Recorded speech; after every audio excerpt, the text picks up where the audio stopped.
Il existe une douleur fondatrice, un écho subtil mais persistant dans ton âme, qui influence tes choix, colore tes relations et module ta fréquence intérieure bien plus profondément que tu ne le soupçonnes. Cette résonance porte un nom, la blessure maternelle. Elle ne se limite pas aux absences criantes ou aux conflits ouverts.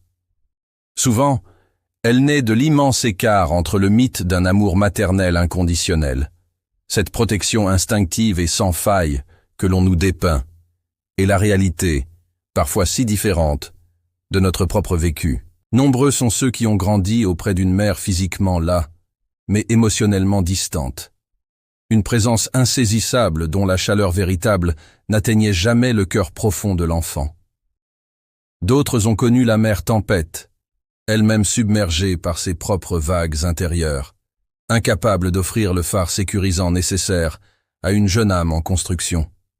Et que dire de cet amour conditionnel, distillé au compte-gouttes, uniquement en échange de conformité ou de réussite, laissant cette marque indélébile du sentiment de n'être jamais assez? Aujourd'hui, nous allons plonger ensemble au cœur de cette blessure, non pas pour nous y complaire, mais pour y puiser une force de transformation. Carl Jung, avec sa profonde sagesse de l'âme humaine, nous offre des clés précieuses pour éclairer ces zones d'ombre. Car comprendre, c'est déjà commencer à guérir. Reconnaître cette souffrance, lui donner un nom, c'est la première étape, le premier acte de courage sur le chemin de la libération. Tu n'es pas seul à ressentir cela.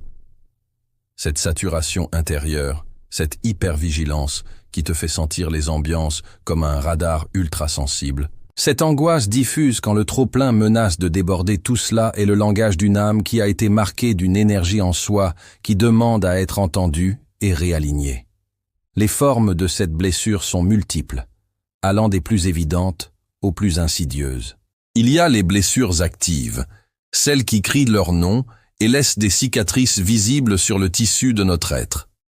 Les abus émotionnels, où les mots deviennent des armes, les abus physiques, qui violent l'intégrité du corps, les abus verbaux, qui minent l'estime de soi, mais aussi la négligence crue, ce vide affectif et matériel, et l'abandon, qui laisse une béance, une interrogation constante sur sa propre valeur. Ces expériences sont des traumatismes directs qui façonnent une perception du monde comme étant intrinsèquement dangereux ou indifférent. Et puis, il y a ces blessures plus subtiles, comme un poison lent qui s'infiltre dans les fondations de l'être. La mère surprotectrice, par exemple, qui, sous le masque de l'amour et de l'inquiétude, étouffe toute tentative d'autonomie. Elle coupe les ailes de son enfant en lui murmurant que le monde est trop hostile, qu'il n'est pas prêt, que seule sa présence peut garantir sa sécurité. L'enfant grandit alors avec une peur internalisée de l'inconnu et une difficulté à faire confiance à ses propres capacités. La mère contrôlante, elle, transforme chaque choix de l'enfant en un enjeu de pouvoir. Chaque décision autonome est perçue comme une rébellion ou une remise en question de son autorité, maintenant l'enfant dans un état d'infantilisation prolongée, même à l'âge adulte. Son message implicite est « Tu ne sais pas ce qui est bon pour toi, moi seul le sais ». Il y a aussi la mère hypercritique, dont le regard semble incapable de se poser avec satisfaction. Chaque effort est jugé insuffisant, chaque réussite minimisée, chaque imperfection pointée du doigt. L'enfant intériorise ce juge intérieur impitoyable, développant un perfectionnisme angoissé et un sentiment chronique de n'être jamais à la hauteur. L'amour devient alors conditionnel, un bien précieux, qui se mérite au prix d'une conformité constante aux attentes maternelles. Je t'aimerai si tu es sage, si tu obtiens de bons résultats, si tu ne me causes aucun souci, si tu reflètes l'image que je veux projeter. Ce chantage affectif, même non verbalisé, est une source de profonde insécurité. Enfin, l'inversion des rôles est une blessure subtile mais dévastatrice. L'enfant devient le parent de son propre parent. Il se transforme en confident, en béquille émotionnelle, en soignant, portant des fardeaux bien trop lourds pour ses jeunes épaules. Il apprend que l'amour signifie le sacrifice de soi, l'oubli de ses propres besoins pour apaiser l'angoisse ou combler le vide de sa mère. Ces dynamiques créent ce que Jung appelle un complexe maternel, Un noyau puissant et souvent inconscient d'émotions, de souvenirs, de croyances et de perceptions liées à la figure maternelle. Ce complexe agit comme un filtre, colorant notre vision du monde, de nous-mêmes et de nos relations. Et il peut être réactivé avec une intensité surprenante par certaines situations ou personnes qui en portent l'écho vibratoire. Alors, à l'âge adulte, les manifestations de cette blessure originelle sont légion. On se surprend à douter constamment. La confiance envers les autres devient une forteresse assiégée, difficile à octroyer. Le manque de confiance en soi est une ombre fidèle, un compagnon de route qui murmure l'incapacité. Le besoin de validation externe se transforme en une soif inextinguible, cherchant dans le regard de l'autre l'approbation que l'on ne sait pas se donner.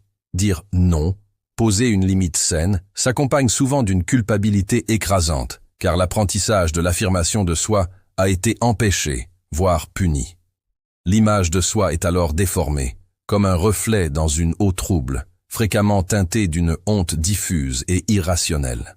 La peur de l'engagement amoureux, la terreur d'aimer et d'être aimé pleinement, peuvent paralyser nos élans les plus profonds, car l'intimité réveille la vulnérabilité et le spectre des blessures passées. Une hypersensibilité se développe, une sorte de radar intérieur constamment en alerte, où chaque mot, chaque silence, chaque regard est analysé, disséqué, interprété, souvent comme une confirmation de nos peurs ou de notre prétendue indignité. Et, inlassablement, on observe la répétition de schémas émotionnels négatifs. On attire, comme par une résonance magnétique inconsciente, des partenaires ou des situations qui rejouent le drame initial, dans une tentative désespérée de l'inconscient de trouver enfin une issue, une guérison. Cette empreinte maternelle façonne de manière significative notre danse amoureuse. Carl Jung, avec ses concepts éclairants d'anima chez l'homme, sa part féminine intérieure, son âme, et d'animus chez la femme, sa part masculine intérieure, son esprit, nous montre comment notre première et fondamentale relation à notre mère, ou à la figure maternelle primaire, influence profondément l'image que nous nous faisons du partenaire idéal. Plus encore, elle détermine la manière dont nous projetons ces parts essentielles de notre psyché sur l'autre. Si la mère a été perçue comme défaillante castratrice ou absente, l'anima d'un homme peut rester immature, le poussant à rechercher inconsciemment des femmes qui le maternent de manière étouffante, ou au contraire, des figures féminines inaccessibles ou critiques, rejoignant ainsi le drame de son enfance et la quête d'un amour maternel idéalisé et jamais obtenu. De même, une femme dont l'animus est teinté négativement par une relation difficile avec sa mère, par exemple une mère critique, envahissante ou au contraire passive et soumise, pourra avoir du mal à intégrer son propre pouvoir intérieur assertif, à faire confiance à son jugement ou à choisir des partenaires qui respectent réellement sa force et son autonomie, étant plutôt attirée par des figures masculines qui confirment ses croyances limitantes sur elle-même ou sur les relations. La théorie de l'attachement, développée par les travaux pionniers de John Bowlby et affinée par Mary Ainsworth, vient confirmer et étayer ces intuitions profondes avec une rigueur scientifique. Elle postule que nos toutes premières interactions, principalement avec notre figure maternelle, gravent en nous un modèle interne opérant. C'est une sorte de carte cognitive et émotionnelle du monde relationnel, un schéma inconscient qui va guider, souvent à notre insu, la manière dont nous percevons, interprétons et réagissons dans nos liens futurs. Imagine un terreau. La qualité des soins, de la présence et de la réponse maternelle est la semence. Un attachement sécurisé naît de réponses maternelles perçues par l'enfant comme constantes, chaleureuses, prévisibles et ajustées à ses besoins. L'adulte issu de ce terreau fertile est généralement confiant en lui-même et dans les autres, autonome, capable de nouer des relations équilibrées où l'intimité et l'indépendance coexistent harmonieusement. Il sait, au plus profond de son être, que l'amour n'est pas une menace, mais un refuge possible, une source de joie et de croissance. Sa fréquence vibratoire est stable et ouverte. Mais si les réponses maternelles ont été inconsistantes, parfois disponibles et aimantes, parfois absentes, anxieuse ou rejetante, l'enfant développe souvent un attachement anxieux, aussi appelé ambivalent ou préoccupé. L'incertitude devient sa norme affective, la peur de l'abandon, son ombre constante. Adulte, il pourra manifester une dépendance affective marquée, un besoin quasi constant de réassurance et d'approbation de la part du partenaire, une tendance à se suradapter, à nier ses propres besoins pour ne pas risquer la perte de l'autre. Ces relations sont souvent vécues dans une oscillation permanente entre un espoir fusionnel et une crainte dévastatrice de la séparation. Sa résonance est celle d'une alarme intérieure prête à se déclencher. Si la mère a été perçue comme distante, froide, régulièrement rejetante, ou si elle a activement découragé l'expression des émotions et des besoins de proximité, l'enfant peut développer un attachement évitant ou détaché. Il apprend, pour se protéger de la douleur du rejet, à masquer ses besoins affectifs, à compter sur une pseudo-autonomie précoce. L'adulte évitant aura souvent du mal avec l'intimité émotionnelle profonde. Il craindra l'engagement véritable qu'il perçoit comme une menace à son indépendance chèrement acquise. Il préférera garder une distance de sécurité, minimisant l'importance des liens affectifs ou intellectualisant ses émotions. Le silence de ses ressentis profonds devient son armure. Sa présence est souvent là, mais son âme semble ailleurs. Enfin, l'attachement désorganisé, considéré comme le plus insécurisant, émerge fréquemment lorsque la figure d'attachement est à la fois source de réconfort potentiel et de peur intense. C'est le cas, par exemple, dans les contextes de maltraitance, de négligence sévère, ou lorsque la mère souffre de troubles psychologiques non traités qui entraînent des comportements très imprévisibles, effrayants ou dissociés. L'enfant est alors pris dans un dilemme insoluble. La personne vers qui il se tourne pour la sécurité est aussi celle qui le terrifie. Adulte, il peut lutter avec une intense confusion intérieure, des difficultés majeures de régulation émotionnelle, une image de soi fragmentée, et ses relations sont souvent chaotiques, marquées par des comportements contradictoires et une grande détresse. Comprendre ton propre style d'attachement dominant, c'est comme recevoir une clé pour décoder les schémas relationnels répétitifs et douloureux. C'est commencer à sentir quelle résonance particulière, quelle signature énergétique tu émets dans le vaste champ des interactions humaines. C'est un pas vers la possibilité de choisir consciemment une autre manière d'être en lien. Pour survivre à ces dynamiques complexes et souvent douloureuses, pour être accepté ou simplement pour minimiser la souffrance, nous avons tous, à des degrés divers, bâti une persona. C'est ce masque social que Jung décrit si brillamment, cette façade que nous présentons au monde, celle qui nous permet de fonctionner en société. Mais l'ombre, cette part de nous que nous avons dû refouler pour nous conformer ou nous protéger, nos besoins non reconnus, notre colère légitime, notre vulnérabilité, nos talents non exprimés, continuent de murmurer, d'influencer nos comportements et nos choix depuis les coulisses de notre inconscient. Elles se projettent sur les autres, nous faisant voir en miroir chez autrui ce que nous ne reconnaissons pas ou n'acceptons pas en nous. Le travail sur l'ombre est essentiel pour récupérer ces parts perdues de nous-mêmes et accéder à une plus grande complétude. Au-delà de ta mère de chair et de sang, biologique ou adoptive, avec ses qualités et ses failles, il y a cette mère psychique que nous construisons tous en nous. C'est une image intériorisée, un complexe d'une puissance considérable, constitué d'expériences vécues, d'émotions ressenties, de croyances assimilées et de représentations symboliques liées à notre vécu maternel. Cette mère intérieure n'est jamais une copie conforme de la mère réelle. Elle est toujours filtrée par ta perception subjective d'enfant, par tes besoins fondamentaux, par tes blessures.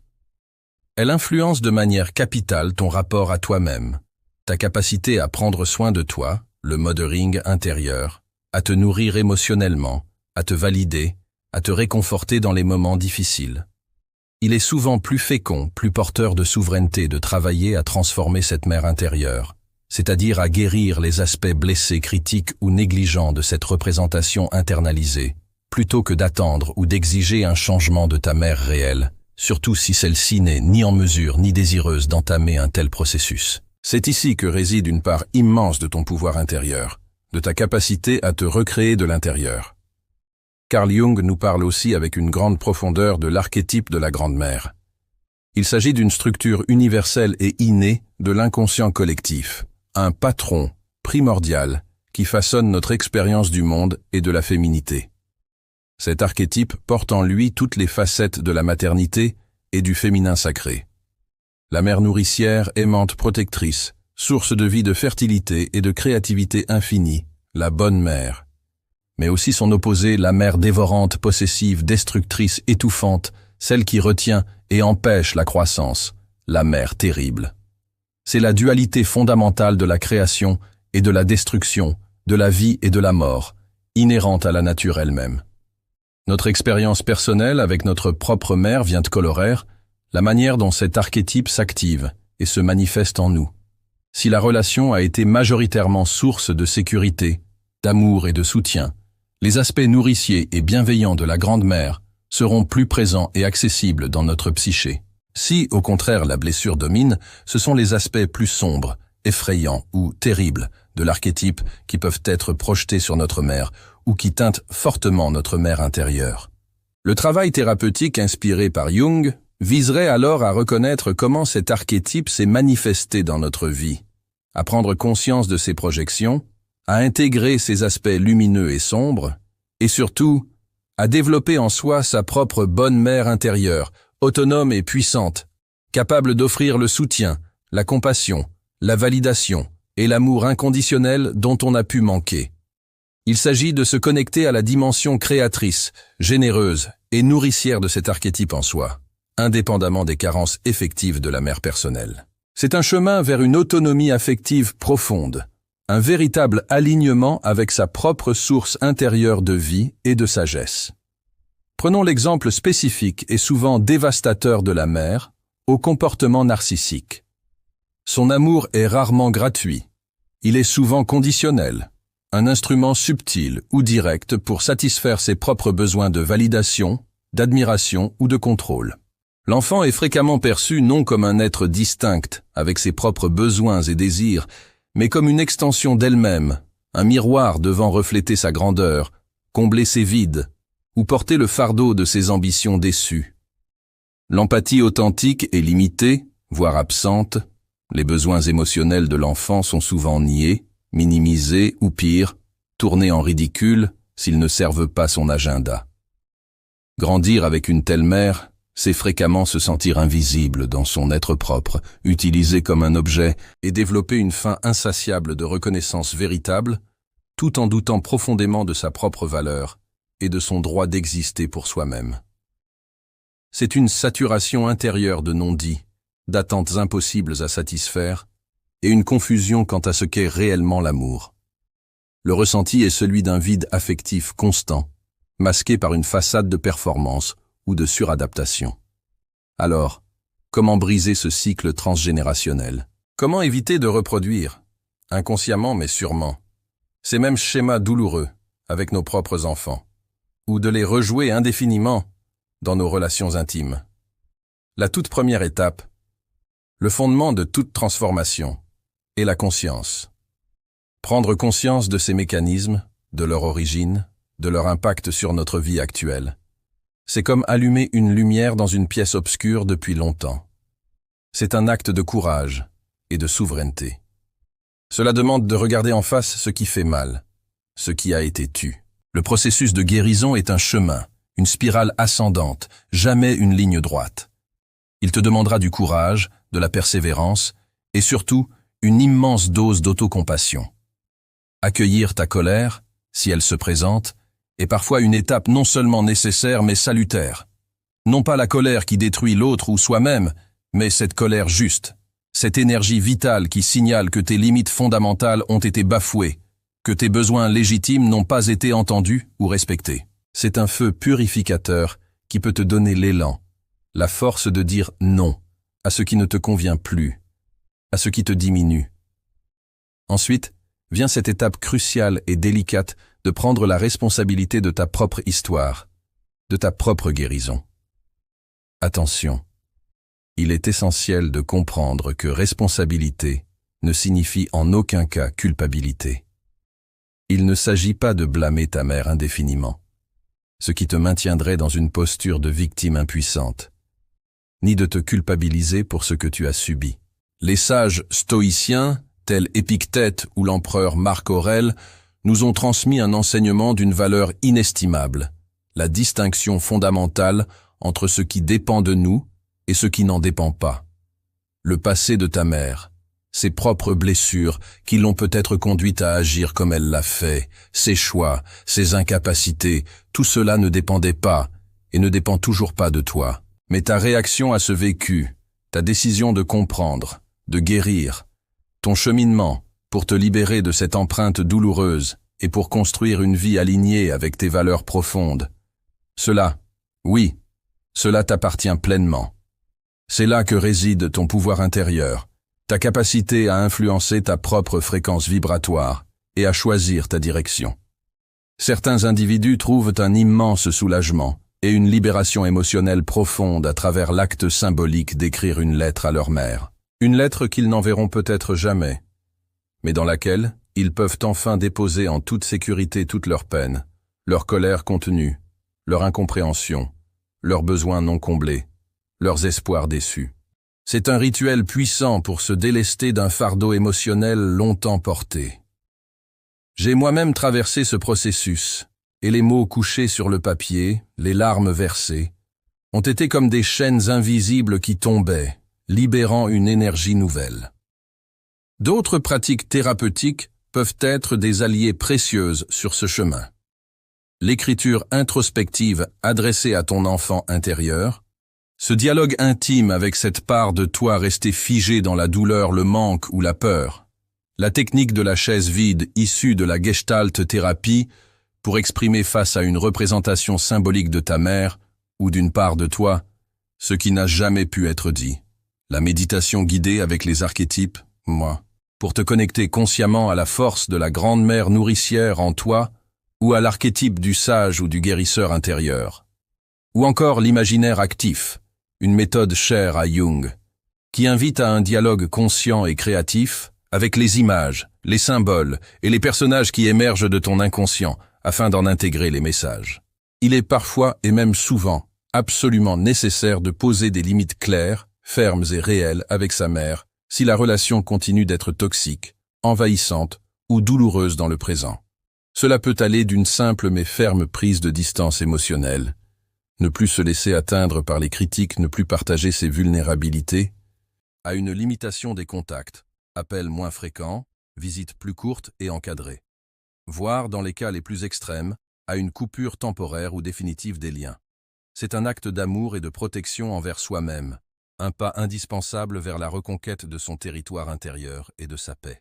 Un accompagnement thérapeutique par un psychothérapeute compétent et sensible à ces dynamiques complexes est souvent une boussole inestimable sur ce chemin exigeant mais profondément transformateur. Il ou elle t'aidera à naviguer ces eaux parfois troubles, à dénouer les fils emmêlés de ton histoire, à valider tes ressentis, à sentir et à ajuster ta propre fréquence vibratoire. Car oui, il s'agit aussi d'énergie, de résonance. Lorsque tu changes ta vibration intérieure, lorsque tu guéris tes blessures et que tu t'alignes avec ton essence, le monde extérieur, y compris tes relations, commence à refléter ce changement. C'est le principe de la loi de vibration ou loi de résonance, un concept fondamental de la spiritualité moderne qui rejoint les sagesses ancestrales. Ce que tu émets vibratoirement, tu l'attires et tu le manifestes dans ta réalité. En guérissant ta blessure maternelle, tu élèves ta fréquence, tu changes la mélodie de ton âme. Le but ultime de ce voyage intérieur, ce que Jung nomme le processus d'individuation, est de devenir pleinement soi-même. C'est un processus alchimique, une transformation progressive par laquelle un individu devient un être psychologiquement indivisible, c'est-à-dire un tout cohérent et conscient. Cela implique d'intégrer toutes les facettes de sa personnalité, y compris et surtout son ombre, pour se libérer des conditionnements du passé, des attentes familiales et sociétales, des projections inconscientes. C'est éclore à sa propre lumière unique. Trouver son alignement véritable. Écouter et suivre la guidance intérieure. Ce murmure subtil de l'âme qui sait infailliblement le chemin vers notre réalisation. Alors, Le message final de cette exploration profonde est une invitation vibrante. Une invitation à cesser d'attendre de l'extérieur, et en particulier de ta mère, qu'elle soit présente, absente, vivante ou décédée, l'amour, la reconnaissance, la validation que tu as si longtemps et si ardemment cherché. Commence, dès aujourd'hui, à te les prodiguer à toi-même, avec patience, tendresse et constance. Deviens ta propre mère intérieure, celle qui t'écoute avec une bienveillance infinie, qui te soutient inconditionnellement dans tes projets et tes rêves, qui célèbre tes victoires, petites et grandes, et qui pense tes plaies avec compassion lorsque tu trébuches. C'est un acte de souveraineté suprême, un retournement du regard vers ta propre source intérieure. La blessure maternelle, aussi profonde et douloureuse soit-elle, n'est pas une condamnation à une vie de manque et de souffrance.